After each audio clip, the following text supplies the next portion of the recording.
afternoon, everybody, and welcome to this week's episode of Talking Skritt. I'm your host, Jim, and with me, my fellow host, Arlie.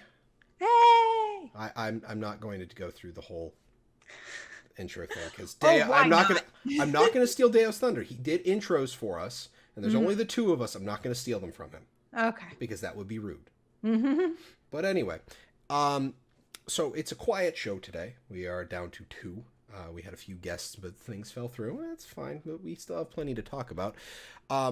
We've got sky scale acquisition changes. We've got the selectable gear, the stat selectable gear changes, and some new job openings at ArenaNet, and a bunch more. So let's get into the patch where we had those the stat selects, the sky scale stuff, and shockingly enough, a new legendary trinket. Hey! So that would be the vision. I'm gonna go there. And here we have YouTube video from Rumpo SC showing off the effects of it. Now, if I remember correctly, if you have, if you have both of them on, it does the bubbly thing. Otherwise, it's just an orb. Yeah, I think so. So Which looks cool. I kind of like the idea behind this. Let me see here. I have to read through Deo's notes because I'm just getting this under my belt. This is my first official host of the podcast. So, video provided by Reddit user Lord Rumpo SC on YouTube. Begin your journey toward enlightenment. Purchase the Trance Stone from any volatile magic vendor in any Season 4 map. Part of this collection will require the acquisition and mastery of the Skyscale mount, as well as access to each individual Living World Season 4 episode, which I can't say I'm terribly surprised to hear. No, that's pretty standard. If you only have it and not Aurora, it gives the Aurora effect. Okay, so any one legendary trinket, you have the Aurora effect. And then if you have both, you get the bubbles. So it's kind of like a legendary trinket set bonus. Well, that's cool. See, that's the thing, Mafon goes, I'm not super familiar with the Aurora effect because I got to, hey, collect all the Mersat coins in the the Fire Island chain. It's just like, hey, go do Chalice of Tears. And I'm just like, no. Yeah. And I was just done with Aurora. I haven't even started on that. It's on my list, but I haven't even started. I've apparently done one of the big parts of it for the Druid Stone, the back piece. It's just because I wanted the back piece. But so what do you think about this whole like set bonus particle effect? It's pretty cool. I like it. It's awesome. My main thing with it is I'm curious why it didn't come out with the other patch. Like, I really want it to be like, tell me your secrets, because like you would think logically it would have been part of that patch. So I have to imagine there was a reason it wasn't. Well, I want to say that the reason that they didn't just release it with the Living Story patch is because it required the sky scale. So I figure they kind of want to. But we already knew we were getting the sky scale. Right, but you also need the sky scale masteries. Oh, okay. So to give people a chance to get them, and okay. So people don't get like super frustrated and be like, how the hell do I get this? So right. Yeah, and I kind of agree with Mfongo here. It's a little bit collection overload because you need to do the collections for the sky scale, then start the collections for that, and like sky scale collection masteries. And if you think about it, you got to consider that they were considering the time gating for the sky scale originally. So give people the time to do that because it would take like a week to get the sky scale. So that makes sense. Oh, did I forget to grab that file? Quality. I know some people, I saw some people upset that it was the trinket and not finishing the ring. Like they were like, did they forget we never finished the ring? Like what ring? Shit. There's a legendary ring that you're working on that hasn't been finished yet. I can't remember what it's called. Was it Rurik's ring that you could get from the Fire Islands? Coalescence? Okay. Yeah. I was like, something like that. Yes. Oh, it's a raid ring. Okay. Right. Well, that would. So I have to imagine that if my assumption is right, that the finishing of Coalescence will be part of the next raid or something. Right, and that's which makes sense. Yeah, and I don't have that big a problem on it. So. No. I just think that that was the people that like, raiders were wanting to finish that, and they're like, what, we're getting this other random thing before we get that. And like, I get that, but at the same time, raid things will be with raid things. So that Right. only makes sense. Right. So. Yeah, I'm not too terribly worried about it. It'll come out when it comes out. But Mm-hmm. I kind of agree with Netco on this. It would have been nice for Vision to have its own unique effect. Yes, but like I think the reason they went with that is like if Aurora and Vision each did their own unique thing, it would be way too easy for it to be like overload on things Well, no, happening not. around you. I think Netco means that like if you have, I don't think Netco has a problem with, and Netco, tell me if I'm wrong here. They don't have a problem with the bubble, like the combination effect, but more that like if you have just Vision equipped or Oh, just Aurora one equipped, of them it's the it would same be different. effect. Yeah. Okay. So like each base one has its own effect, which I suppose then would mean that if you, as we continue to compile these together, if like you basically have to have like a tree based on the ones you have Right. equipped. So, Yeah. that might be a little difficult because then you're loading a lot of assets into the game Right. for a Yeah. minor effect, but Mm-hmm. I don't know. Like it seems, I think this is cool. Yeah, I think it's neat. It would have been, I agree that it would have been cool to have different ones for each one. That makes sense. But eh. But moving on to the next bit. I'm gonna go ahead and we're gonna turn that off. We'll go back here. The vision balls should have been Aurine blue. Yeah, I'd have been okay with that. The new time gating for the Sky Scale collection, I think Deo threw in. Apparently, there's a buff that you get. The requirement of a daily reset between Sky Scale collections has been reduced to a 2-hour wait. Oh. The Sky Scale hatchling may now be fed 4 times a day instead of 3. I believe, and I was looking through the stuff that Deo sent me. I believe there is a picture of the buff. I don't know. Someone there is a buff on your bar that shows you the timer for the next time. Oh, you can so like you can go off and do something, and when your buff goes away, you're like, oh, I can go back now. Yep, that's one of the things that I believe is the case. Which, I mean, great. That's perfect. Yeah. I actually think it might be in our weekly links. I don't know. I almost feel like at 2 hours, it's like, what's the point? But whatever. Well, it gives you exact timing. Waiting for Gorik. Gorik will send you a letter when he has new information for you. So it would appear that it does actually do something different. Oh, there's a bug where if you feed it too fast, it'll lock out at 3. Oops. Well, yeah, I guess. Okay. Yeah, I feel like one of the most overlooked things in QA in general, in like every game that I've played, is doing things as fast as you possibly can, because there will always be gamers out there who will try to do things as fast as possible, and that's where I often run into the strangest and weirdest bugs. That's one of the things with the website that I developed for my office is a lot of people at my office are older people, and they are not the most fantastic at computers. So if a web page does not immediately refresh and they go start somewhere, so I actually have to add to pretty much all of my buttons that do things that affect the database. There's like a JavaScript client-side thing that disables the button and changes the text on it to processing. Right.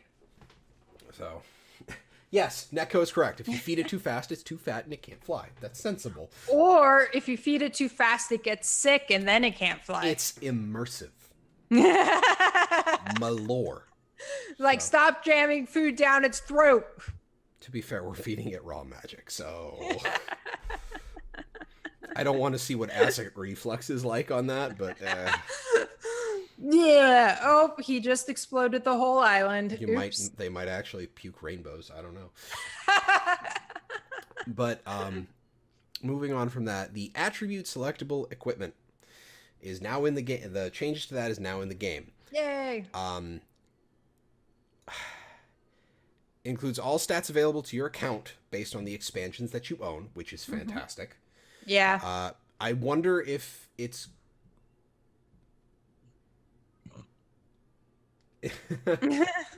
I'd have to go get my laptop to figure that out, Red Wolf, but maybe I'll send it to you later.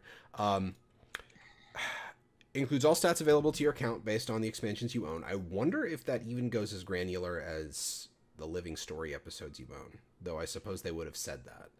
I think, well, what stat sets did we get out of Living Stories that weren't part of the expansion? I see. That's the thing, is I'm not sure because I'm not super big on hunting down new stat sets. But I feel know like that like Nomads was from Dry Top, and it was solely Okay. from Dry Top. Oh, okay. I wasn't thinking about that, but if you have the core game, you have Dry Top. So No, because that was season 2. You have to buy season 2. oh, right, Yeah. right, okay. Forgot So about that. so stuff like that. Legendary equipment has access to all stat sets regardless of expansion ownership. Oh, So if you have Heart of Thorns, you technically have access to all of the stat sets going forward, and you'll never have to buy an expansion ever again. right. If that's literally all Core you stat sets, anyway. want. Right. The exceptions that include but are not limited to crafted backpacks, specialization armor and weapon rewards, attribute combinations related to raids and fractals, the assaulters, defenders, healers, and malicious boxes. Right. So that is what it is. Did they reset the stat sets on everything that had this available? Yeah. I need to go through all of my characters. Yeah, I logged in and was like, oh. Maybe that's why I've been having such a problem on my Guardian. You didn't check your thing? Although when I logged in on my Ellie, I got a pop-up that said that you have equipment Maybe I don't. gear equipped that you need to select your stats on. So I mean, either you just missed that or you don't need to do that. Then I guess I don't need to do that because I know my Elementalist has, and I have logged onto him since last Tuesday. Yeah. Okay, and it gives a check mark to point out. That's cool. I think it's good that they did this. I'm sad that they excluded the specialization gear from it, but I understand also. Well, I think I was talking about that last week, is the specialization gear is more of a, like, kind of, this spec does better with these stat sets. Right. So that's just kind of them. No, Hypno, I'm probably a bad Guardian, so that's fine. Right. Well, I hope. Do you know if they ever put into the game something to indicate what stat sets you can pick on the specialization gear before you build it? No, because you just get it for unlocking or finishing. Because you get the first piece when you, I think it's the weapon when you unlock the specialization. Mm-hmm. Like you buy it outright, like in the first pip of it, and then you get the armor when you finish it. Right, And but I then you mean have to... like the Tempest Warhorn, the Ascended one that you build with the collection. I don't know, but I would assume since you need the one you start with, it would have the same stat sets on it. Just right. Ascended. I'm curious if like they put in wording to indicate that, because that was my issue when I made my Warhorn with my Tempest, was I didn't realize that the Ascended one wouldn't have, it only had a choice of 3 stat sets and none of them were Sinister or Viper.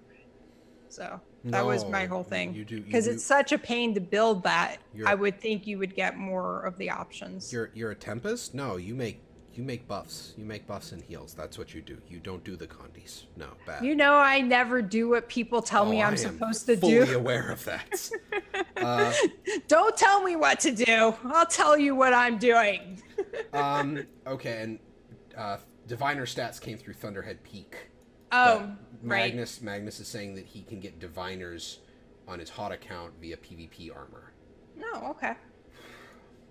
That's fine. I mean, honestly, if you're gonna do PvP as a workaround for getting stuff, I'm not gonna like. That's right. Fine. Sorry. Yeah, that's fine. That's not that big a deal.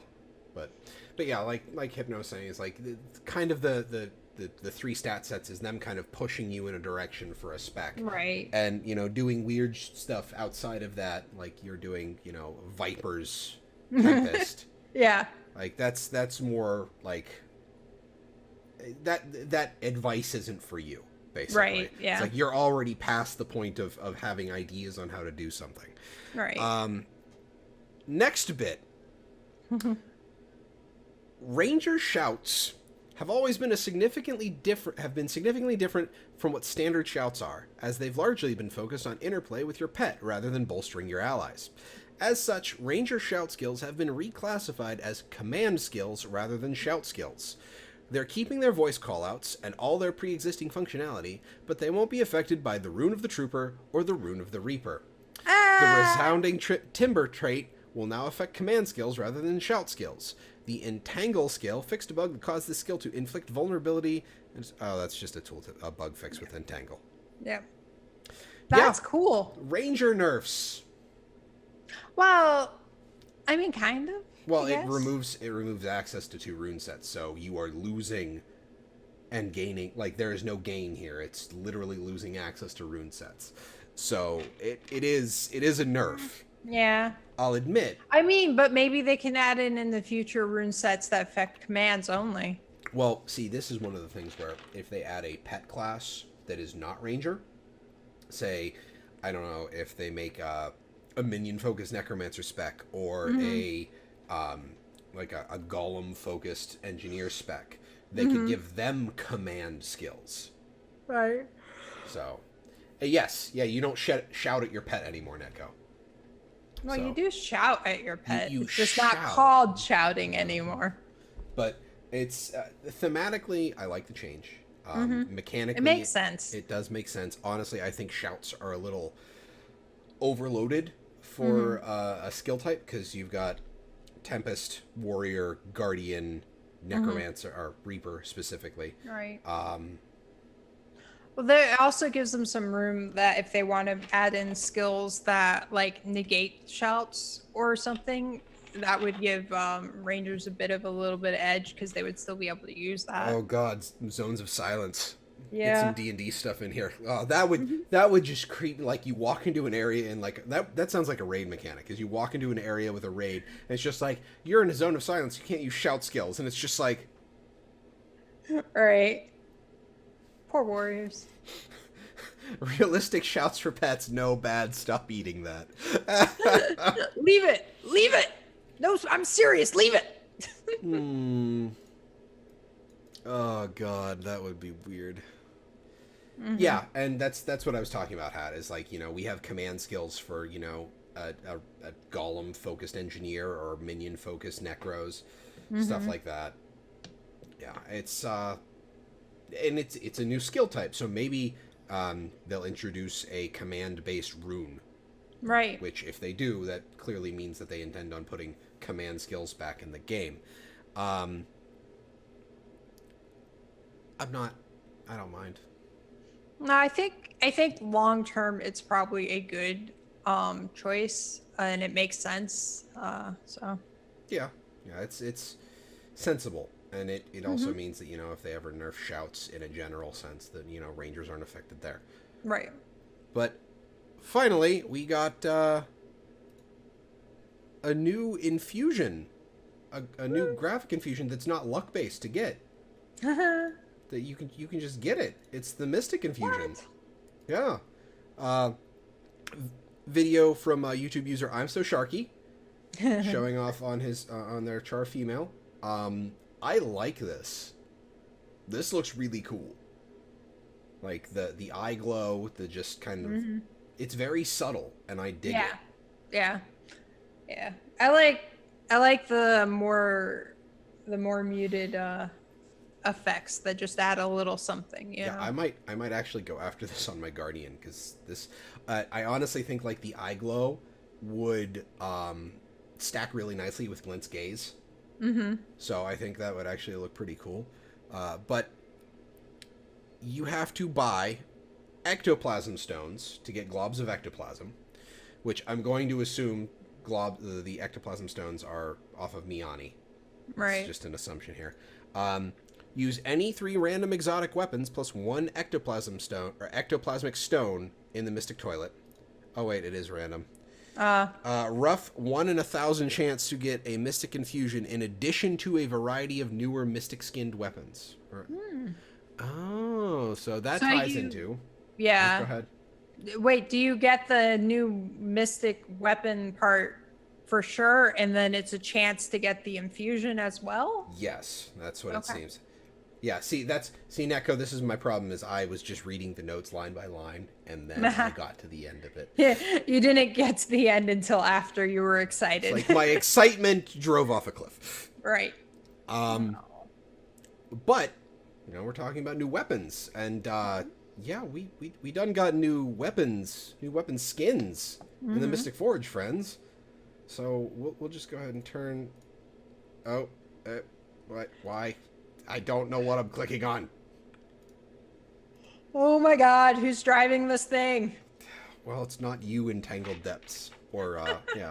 So that's. Yeah. We got new weapons, brand new weapons in the Mystic Forge, and none of them are particularly crazy looking. Like no crazy particle effects, no super flashy. Like a lot of them are even practical looking. Mm-hmm. Yeah, they're just very straightforward weapons, which for people who are looking for more just, I have a weapon. It's not like woo, but it's great. Okay, Mafonga says we have to check the torch, so I'll just let this roll through. Let's see here.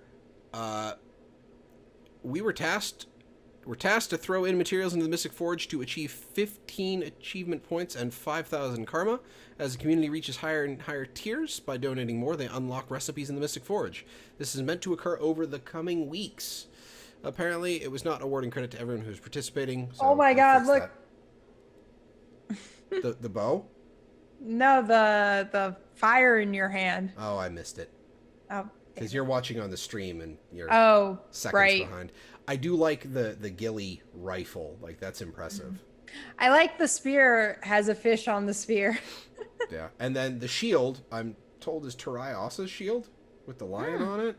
Oh, okay. I didn't know that. That's what and like, there's a sword coming up that looks fantastic. Like, a lot of these are just nice weapon skins. Yeah. I like the greatsword a lot. The tiki torch. That's a thing. I think the fireball in your hand was probably the focus. Yeah, they look good. I mean, this reminds me of a lot of the old weapon, like the release weapon skins. Like, I think I just got my 3rd Atom. And it's just like, I don't need any more skulls to give to my characters. Let's just get rid of this. The pistol apparently has a direct recipe. True Metal is the name of the double-barreled pistol. It is 1 level 80 exotic pistol, an ectoplasmic stone, an anthology of heroes, and 250 mithril ingots. So, not bad. Hearing that there are direct recipes for stuff, I'm happy about that. Right. Ectoplasmic stone is 25 ectoplasm from me on your other Mystic Forge vendors. Yeah. So there we go. Okay. Yeah, it's good to have like we have so many flashy and fancy skins. It's good to have some more quiet ones, Yeah. Oh, hey, that's a header in the notes that didn't get changed. And no punny transitions from me. So we're just going to hop right on in. Do you have any of these that are like a particular favorite before we move on? I was going to say there's a one-handed sword that's like a curvy thing with like a jagged on it. I like that a lot. That's my favorite That one should be coming up here shortly. Yeah, probably. It's the one right before the ghostly Legionnaire sword. Yeah, that's a lot there's of those. There's a very like smaller one that's a one-handed sword, but it's after the great sword that has a jagged thing. There's a slightly more ornate one-handed sword that I like. Yeah, I have to admit I like both of the shields. Like the shield with the lion on it, and then the like oddly shaped Right. wooden Yeah. shield. Like that's an interesting shield, but it actually looks usable. Like it doesn't Right. look ridiculous. So, oh, that like Jin looking scimitar thing before the Yes. hammer. Yeah. Yeah. Okay, yeah, that's a pretty cool sword. But Yeah. I just two always like curvy things for some reason. I'm a fan of curvy things. I don't know. got it. So you gotta farm up. Oh my god, I'm doing a transition. You gotta farm Yay. up stuff. So like you have to go farm events and stuff, right? Yep. Well, it's a good thing there's gonna be a world meta event rush. Yay. I was actually really looking forward to this. Yeah, I might actually. I'm gonna go ahead and grab. Where's copy link location? There we go. I'm gonna throw the link in chat here. Much like the world boss rush that we were doing, there's now a meta event rush from June 4th to June 11th. Participate in specific meta events to earn several bonus boxes of goods. Now, all of these eligible meta events are across all of the game. So Core, Heart of Thorns, Path of Fire, everywhere. In Ore, the Cathedral of Glorious Victory, which is the Temple of Balthazar, the Cathedral of Zephyrs, which is the Temple of Duena, Cathena of Eternal Radiant. I don't know which Eternal Radiant is that. Lissa? I think that's Lissa. Sounds right. Melandru, Grenth, and the Gates of Ara. So all 5 main temples in Ore and the Gates of Ara count for this. Right. Which I'm excited about because I've always liked those events and they've been kind of like neglected for a while. Now, I'm going to hope that means that the defense events trigger this. Because this is a problem. Right. So if people are going to sit there, they're going to want to farm the events, and they're not going to like failing it. So I really, really hope that that's been put into consideration, because otherwise this could be a problem. Right. In Ascalon, Draken Cinderspire, defeat the Fire Shaman and his minions. I Yay. can't say I remember where that one is. Is that the... I don't spend a lot of time in Ascalon. I think is that the one next to where the dungeon is? Like there's the dungeon Okay. and there's stuff up on the hill. There's an event that spawns there all the time. I can't remember Okay. what one that is though. Yeah, I'm not sure either. Like I said, I spend next to no time up there. Maguma Wastes, Vinewrath. So Yay! chalk up on your Silver Wastes. I was gonna say I always loved Vinewrath. Silver. I mean, how many builds did we test in Silver Waste in the year and a half before Heart of Thorns? Right, yeah.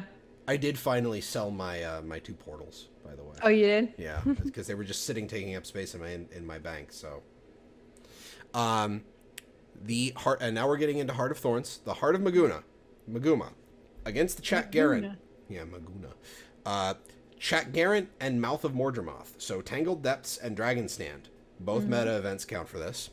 And in the Crystal Desert, so Path of Fire, Serpent's Ire, which defeat Isij Hassani in Pekrokt Grog.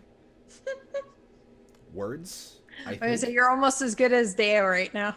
The Maws of Torment defeat the legendary Forged Demolisher. That's in the Sulphur Wastes in map 3. I can't remember the name of it. The Path to Ascension, shift beyond reality to confront the crazed doppelganger. That is the 4th. See, this is the problem, is I don't remember the maps in Path of Fire all that well. Yeah. And then Casino Blitz is stop the Choya Pinata. I know the Choya Pinata. I know that one mostly because it's goddamn ridiculous. Yeah. But, eligible Guild Wars 2 Path of Fire meta events will be updated with gameplay adjustments. So jump in and try them out. Yes. I don't know what they mean by gameplay adjustments. They said in their original announcement when they announced the fact that they were going to be doing meta events and whatnot, they said that they were going to adjust them. My understanding from it was to make them more rewarding and worth doing, was my understanding, but I could be misremembering. Okay.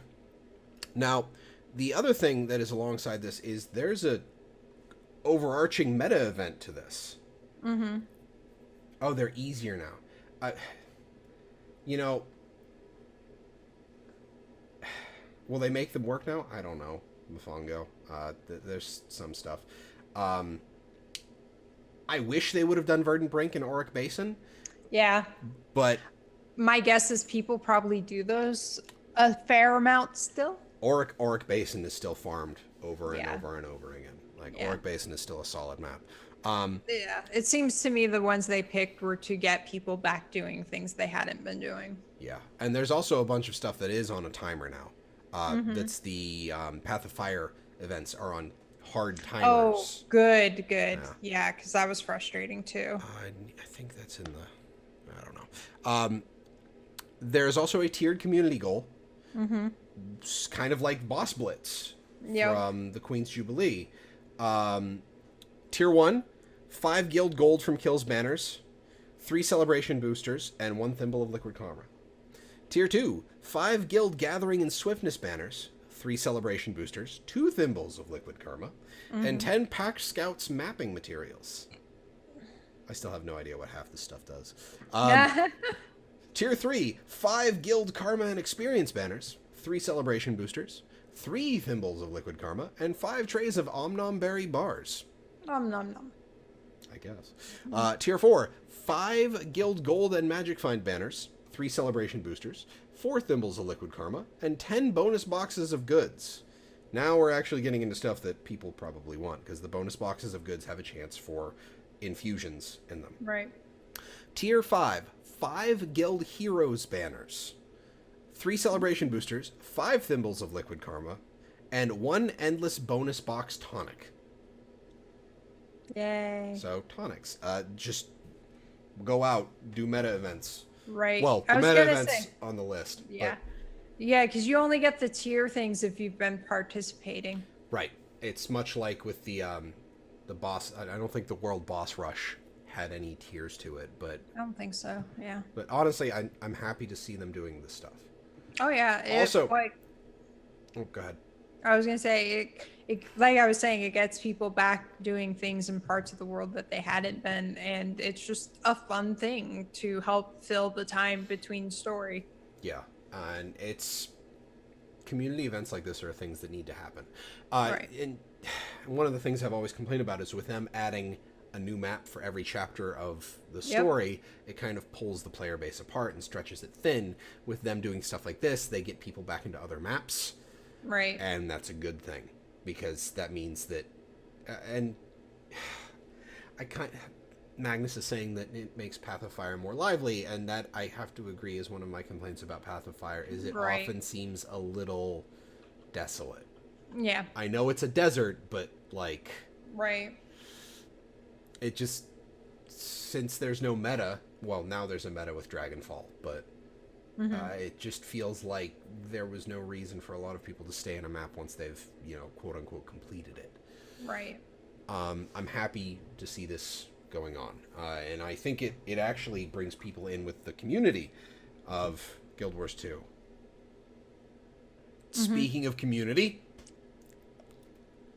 I'm trying, Deo. I know you're going to watch this. There was an article on MMORPG.com about the Guild Wars 2 community. Titled Guild Wars 2 Community, a Mixed Bag. I'm going to post the link in chat. The summer Deo did write a summary here. Okay. The author seems to feel that the core Guild Wars 2 game was less elitist than Heart of Thorns, and Heart of Thorns brought about the death blow via elitism in the form of fractal changes, raids, specializations, and masteries. Prior to Heart of Thorns, this was normal that even the most casual player could keep up and pass the vast majority of content. So the reasons: new specialization and masteries appeared, bosses required specific mechanics, there were raids and maps like Dragonstand and Auric Basin that required coordination, and in many cases, very specific builds or skills in order to complete them. Right. Well, I just want to say real quick, I think one thing he left out there that is also plays into what his point was that the the PvE maps themselves were harder to traverse than any of the previous maps. Like just running around by yourself was much more difficult, which added to some of the elitism and whatnot. I will In agree some with that aspects. for Heart of Thorns. I won't Yeah. disagree. Like that, Heart of Thorns maps are just in general much harder to get around in. Mm-hmm. Enemies hit harder, have weirder skills. Mm-hmm. Just Heart of Thorns Yeah. in a general sense is more difficult. Right. They were intentionally trying to make it more difficult because people had always said the PvE maps were just too easy. Like Yeah. there was no threat. Um, I think he has some valid points. Like, I don't think the community as a whole is bad. There are definitely a lot of really awesome people I still run into in general, but there is more elitism that you run into as well. Um, which I never ran into that outside of structured PvP or World versus World previous to Heart of Thorns, personally. That's fair. Well, I mean, all things considered, Heart of Thorns added the two things that kind of are fueled by elitism with Right. rating, and Mhm. we've both played how much World of Warcraft. We know that rating Right. elitism is a thing, and the tiered fractal system, which they Mhm. kind of set up to be kind of an elitist deal. Right. So, and I kind of, and then Netco brings up a point where like I have to agree with Netco on this, is the whole like in Heart of Thorns, yeah, sure, it was a little harder to get around in the maps, but Right. I have never once seen somebody complain about what I did in open world. Right. Ever. I've never seen anybody complain about my mastery score. I've never seen somebody complain about the class or spec that I'm playing. Mm-hmm. Not once. Maybe in PvP, but honestly, in PvP, problems with specs are glaringly Right. problematic because, Well, I also like there is absolutely legit criticisms in PvP, but I also feel like most of the criticism I've seen in PvP are people just complaining for the sake of complaining and not actually having any real knowledge or giving usable feedback to people to improve. yeah, And I feel like the complaining just to complain and be angry at people is probably the more destructive form of elitism um that we've seen.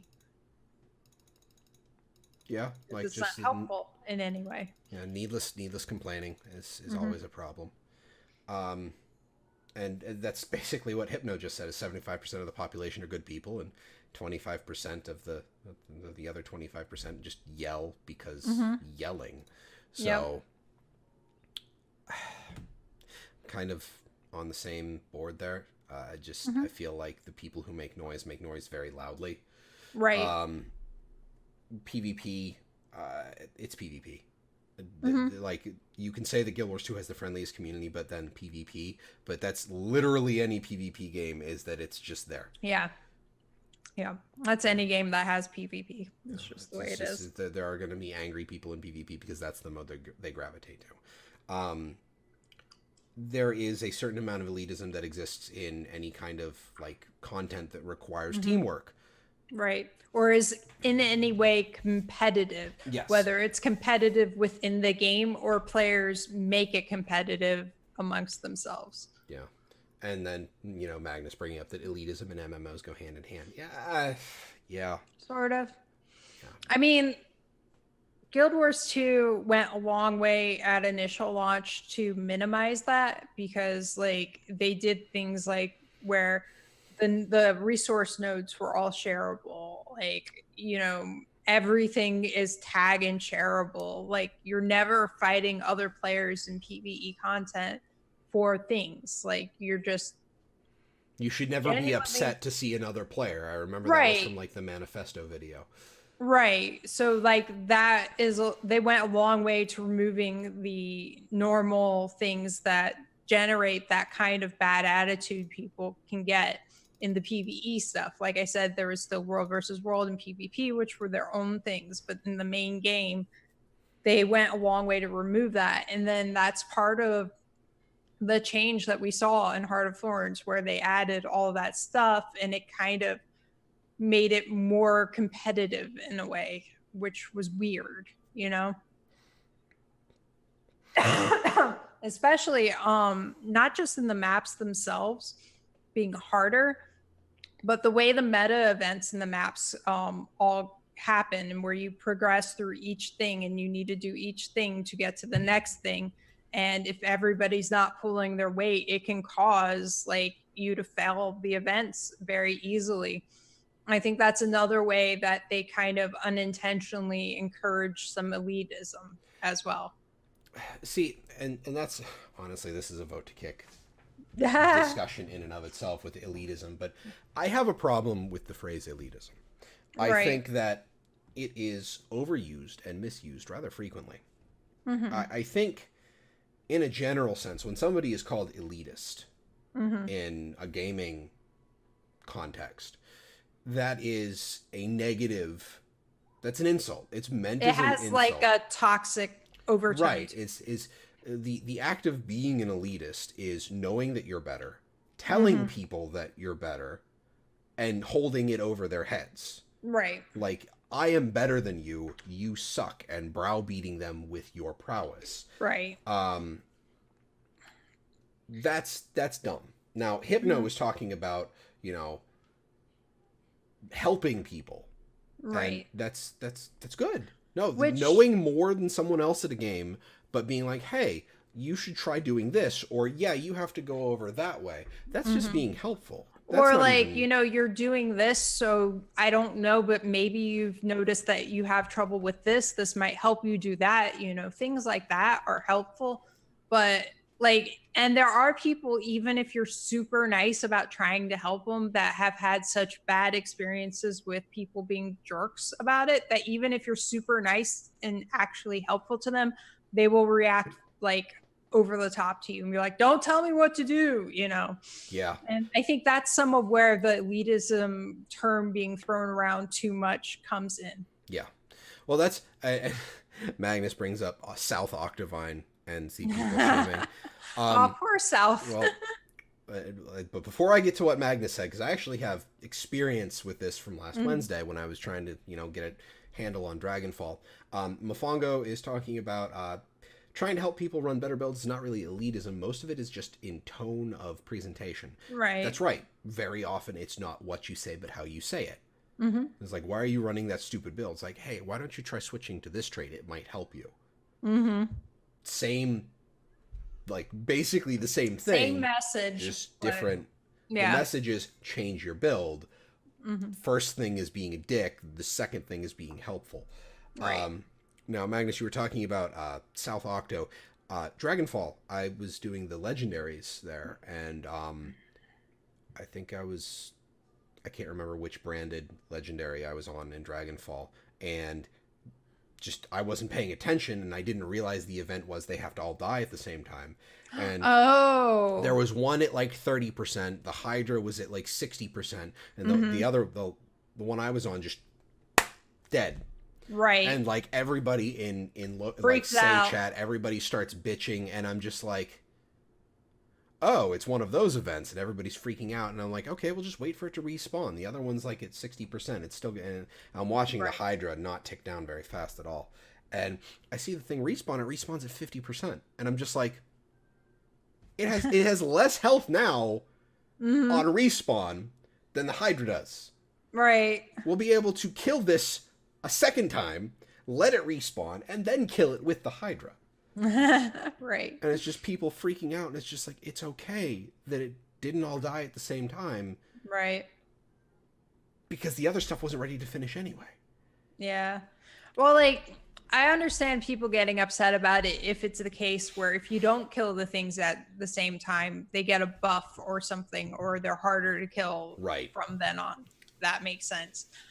We ran into the same thing a lot when not Vine Wrath, Triple Trouble was originally put in. So it's 3 heads that need to be killed at the same time, and all of them have different mechanics of how all that works. And if you didn't do it at the same time, people absolutely lost their shit. So it's not a new thing in that case. It's not a new thing with Heart of Thorns, but it's a new thing where you have to be super coordinated amongst group. You get into this more like people trying to control what people do. Super coordinated.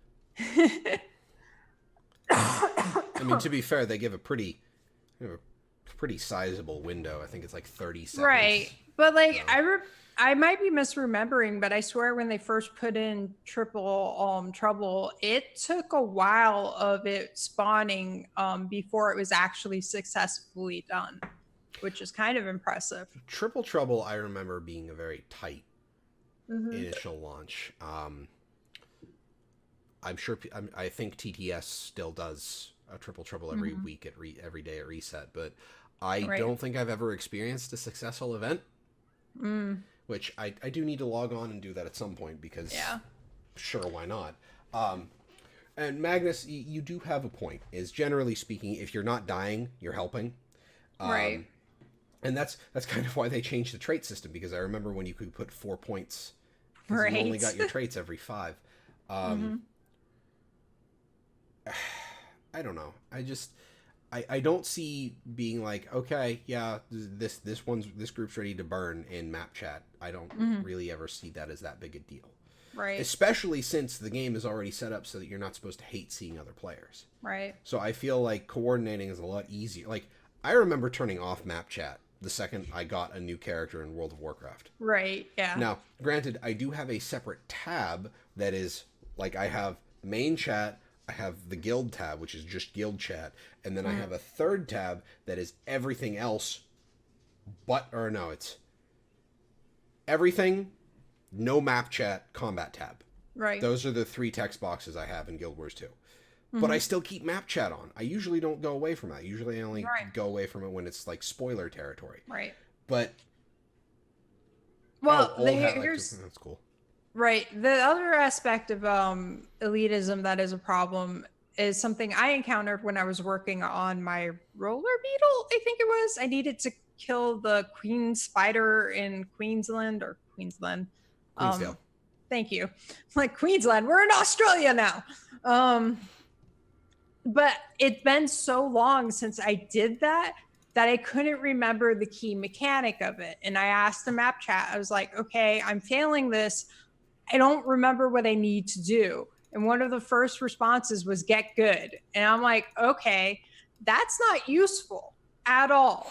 Like, seriously, why did you waste your time typing that? Like, I don't understand. And then somebody mentioned, oh, when it spits people out, you need to break them out so she doesn't eat them. And I was like, oh, yeah, obviously, like, duh. But I just couldn't remember that, It's frustrating when people do that kind of stuff, too. Like, there's multiple layers of it. I blame Dark Souls for that. Yeah.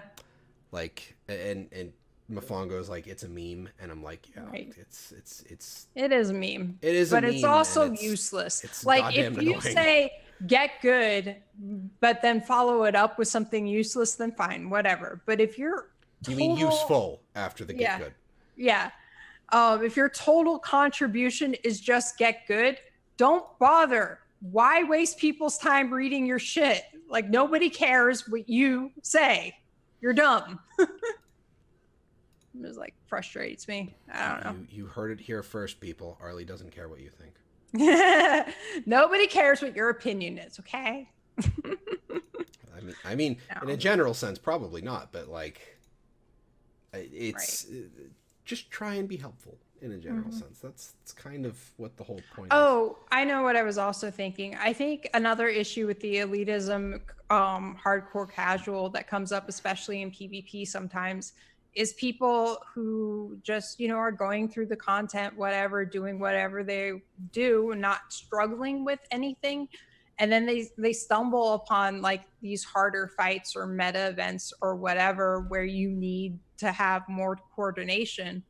But they don't have the experience to know and understand what's going on and why it's hard.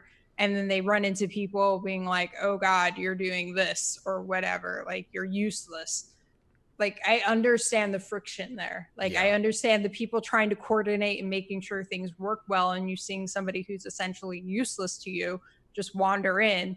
But I also see it from their point of view, like, oh, like I have no issues with anything. Why is this suddenly a problem? You know? Well, it's one of those things where like the WW community has a problem whenever they do events that happen in WW and all, like when the War Claw came out and people were Right. just like, oh god, now we have all these PvEers who have their glassy Right. builds who show up taking up slots in WW and they die in 10 seconds. Right. But I get that. And it's one of those things where it's just like you've got the people trying to do the game mode, trying to do it right, and then you've got people who are just there. It's just like, I'm new. Right. What do?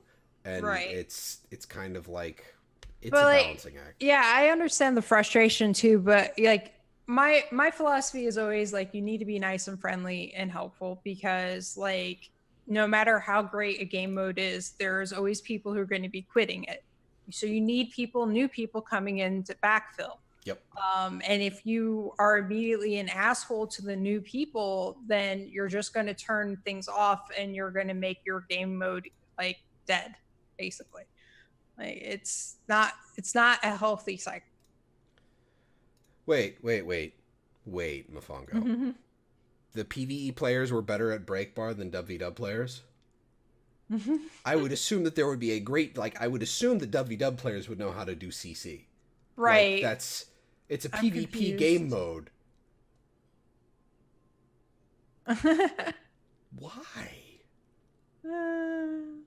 That kind of makes me a little sad. I know.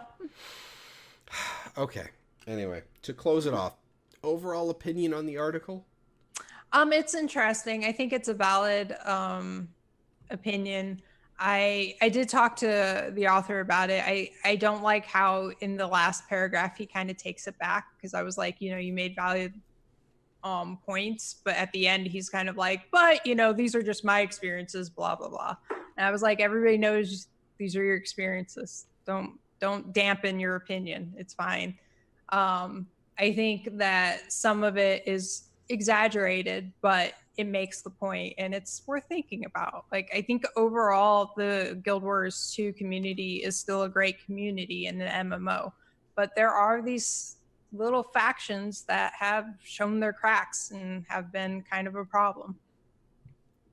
Yeah, that's a pretty good summation of it. I kind of agree along the same lines. Is it's just much like any other online community, the majority of them are quiet and fine, and then the loud ones are the ones that you kind of sometimes want to just strangle.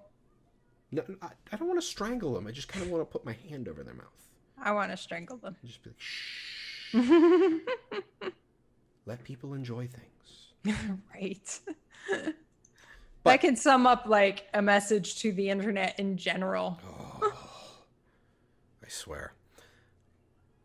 Oh, I think it's great to self-assess, periodically engage communities, but what was the real purpose of the article? That's fair. Because I kind of feel like I just read the last paragraph, since you pointed that one out. I kind of feel like that last article is just like, yeah, but I could be entirely wrong. Right. And that was my point. Like, I feel like if he hadn't blunted it, it would have more impact. Yeah. Hypno, don't avoid Arlie. Just don't make Arlie angry. Basically, you make me angry by treating people shitty. If you can avoid doing that, you won't make me angry. Yeah. It's pretty easy. It's honestly, it's very easy to just not make Arlie angry. I have experience with this over many years. She's not a difficult person to keep happy. Right. Is from my position as a friend in a different state. Right. But traveling through states is expensive. Can't do that. But what you can spend your money on, gems. Gems. Yes, gems. I figured it out. Yes, Arlie is the Hulk, but I mean, yes, the Hulk is my spirit beast. We all know this. Ladies and gentlemen, in the gem store, we have yet another expedition board in the gem store. So I'm going to side panel. We're going to go to the board update. Yeah, there we go. This is the new expedition board for season 4. You can send out, Blackline expeditioners to go bring you back stuff every day, much like the old one. Adds Blackline expedition board to your home instance, which can be used to collect exotic resources from locations in Living World season 4. It is 1,000 gems. Have you purchased either of these boards? I didn't get the first one. I'm kind of thinking about this, but like my problem is I always forget the home instance exists. So like it's useful, but I feel like I'll get it and then a month later I'll forget it exists and never use it. Like, Not to mention you have to be able to log in every single day to really Right. make use of it. mm-hmm. I'm kind of on board with you about the home instance thing. I'm really starting to feel like the home, like I've said this every time we talk about stuff being added to the home instance. We need the story to change the home instance to a Dragon's Watch guild hall. Right. Yeah. So, and that needs to have the guild Well, hall like- placement tech. Or like make what is it? Is Thunderhead Keep? Like just make that the new home instance or something, because that's you could do that. It delivers to mail, Red Wolf says. And Yeah, but you have to actually go into the home No. instance to Well, send things out. you have That's to you have to thing. go in to set it, and then every day Yeah. it just continues to do the same thing. Oh, it just you don't have to set it every day? No, Oh. it's Well, that just makes it a little better. set it and then get stuff in your mail. But if you want to change the target, you have to go into the home instance. Okay. But still, in the same instance, like I still feel like the home instance as a concept needs overhauled. Oh yeah, definitely. Like it also, like if you have all the things that have been added to it, it's crowded. Yeah, and that's one of the things that I kind of have a problem with is and honestly, I think we really need like actual player housing, stuff you can log out in. Mm-hmm. Because Yeah. that's where you can put all of this stuff. And you can like, okay, like my loop is I log out in my player housing. Right. And that way when I log in the next day, I get my stuff and I go out into the world and do stuff. Right. And honestly, you could still invite people into your player housing. It would be the same as pulling people into your home instance, and Right. then people can use your nodes and shit. I actually think that's something that Final Fantasy 14 did really well with their player housing. Like it feels like it's worthwhile to go there and log in, log out, and you can pull people into it and share the space and stuff. And See, I keep Feels wanting to good. play Final Fantasy 14, but I have to get over the hurdle of sub. paying for it again. Like, Right. I like the whole, you can have a cheaper sub with one character. Like, I like that. That's a cool concept. But at the same time, I need to have time to play an MMO with a sub fee Right. enough to justify paying the Yeah. sub fee. Yeah. Mofongo Sun's Refuge. That's what I was trying to think of. When I said Thunderhead Keep, I was like, Okay. that's not right, but I can't think of it. I was thinking Yeah. Sun's Refuge. Sun's Refuge would be a fantastic, like, Yes. guild hall or home instance thing. But I honestly feel like they need... I feel like it's only, like, the really big guilds that are making use of the decoration tech. Right. And I feel like giving basically every player access to that in their own personal instance of something would be a fantastic idea. Right. So let's do player housing. I mean, you don't even have to find land. Like, you can just have it in the mists. Right. Honestly, I'd be totally cool. It's like, yeah, we found an island in the mists. Mm-hmm. Every time somebody walks through a portal, it's like the island ties itself, like, it's its own instance of that island to that person. I don't understand how the portal works or how it's keying to each individual person like this, but... So, I don't know. Like, I think that would be helpful to the game, but...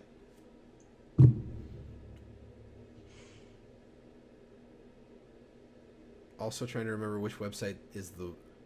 Final Fantasy 14 has 3 different websites. One of them is the one you do transactions through. And it's always like, I forget. Wow. I always forget. That's kind of messed up. And in a, like, confusing, unnecessary way.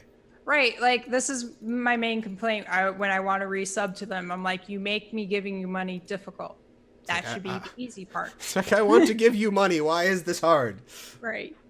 Uh, So anything else in the gem store? we do have other stuff in the gem store. That's surprising. I can't believe that. Well, you know, they've been adding a lot of this lately, and chairs. Chairs. Not to be confused with gems. We got chairs. Now, it looks like, you know, you just pop a sky scale around you and you're having to sit, but like Oh, you get to cuddle with your sky scale. yeah. I really hope it updates with whatever skin your sky scale has on, because if it doesn't, that is a huge oversight. Arlie and I were talking about this before the show started. I would love to see this update with the color of your sky scale or the skin of the sky scale that you're using. And I'm not surprised by that hat. It doesn't use your dye settings. I can't say I'm terribly surprised. I wish it did. If they want to update this, that would be a great idea. Right. I was going to say, if it used it, I would have instant bought it. I would be like, yep, that's mine. But like, since it doesn't, I'm like, it's not my sky scale. It's just some random sky scale that you're sitting there petting. Right. Like, ugh. Yeah, I can't say, maybe one day, yeah, but I honestly think they'd sell a lot more of them if it made use of your dyes and your skin. Right. But yeah, Hypno is just a chair. Yep. So you can buy it if you don't have a sky scale. It's just gem store stuff. Yep. Which is I mean, sensible. Like, if you don't have the sky scale unlocked, it just uses the default sky scale model. But like, right. Like, I honestly wish that it used the proper colors for your sky scale. But I guess this is back pieces and back piece gliders all over again. Yeah. So, but we'll just let that play in the background. It's 600 gems, much like I think all the other chairs. It looks cool. I will say that. It looks really cool. And I like the way you're curled up with it and the way it curls around you and stuff. That's awesome. It's like a giant winged cat, you know? Well, I mean, I think that's basically the behavior models that they used. And, you know, technically it's your sky scale. So, oh, hey, it's Deo. No, that's literally, I think this is literally Deo's. Like, this is his Asura Mesmer named Deo. Oh, yeah, it looks like it. Wow. Yeah, he did the video for this, so. Oh, okay. So thank you, Deo, for grabbing us the video. I guess he bought it then. I would assume so. Yep. There's Magnus 10 men, and Penny Apple, the golden pig. Nice. Of course he has it out. Of course he made sure to show off Penny Apple, but if it, I honestly think they'll sell more of them. I wouldn't even mind seeing it bumped up to like 800 if it used your dyes and your skin.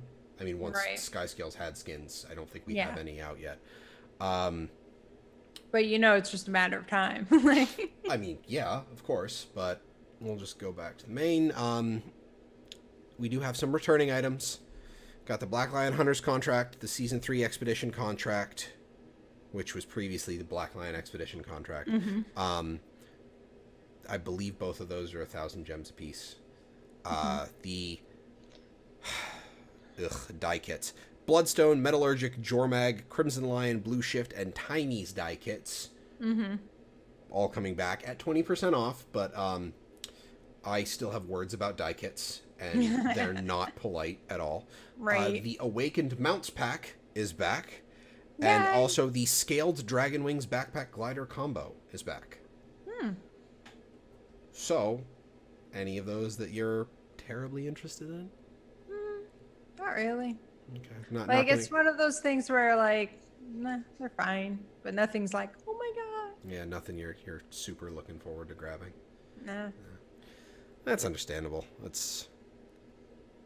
So, that is it for the gem store. Now, last segment for tonight is Community Corner. The GW2 Pride event from Gamers Giving Back. The Heart of Thorns Pride pre-event is today. Woo! It might even be right now. Well, it's June 1st So time is to be determined. So it's probably Now NA we're- just got through Auric Basin. Okay. So I'm just gonna link their. They seem to be live tweeting all their stuff. So there's the Awesome. link to what's going on. And it seems that they're just rolling right on through stuff. So if you're looking to hang out with people and run through all the events and the maps, just go hang out with them.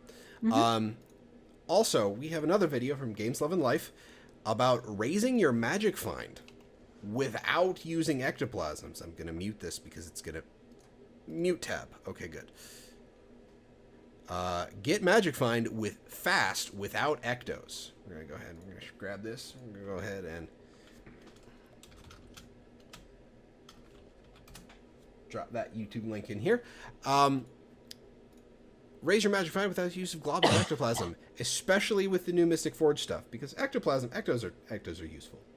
They're used in so many things, and you kind of need to use them, and breaking them into luck. Not the most efficient way to do things. Now, I'll admit, since I got the Olmecon Bandolier, my luck just kind of filters down into there when I'm on my Guardian, and I forget that it's there. And most of my luck raising has been like, oh, I have 3 stacks of luck. Let me just use all of that. But I haven't had a chance to watch the video yet. But raising your magic, like I think magic find caps at 300, right? Yes, I think so. So They changed it. I'm a little over 200, so I that might be useful for me to do at some point. So who knows? But ladies and gentlemen, that has been this week's Talking Skritt. I've been your host, Jim. You can find me on Twitter at MelthadisMMO. You can also find me here on twitch.tv/MAADrealms every Wednesday for ostensibly Vote to Kick. It's been, I swear, 2 months since I've had the time to do an episode. I have like 2 or 3 topics that I need to talk about. Elitism is one of them.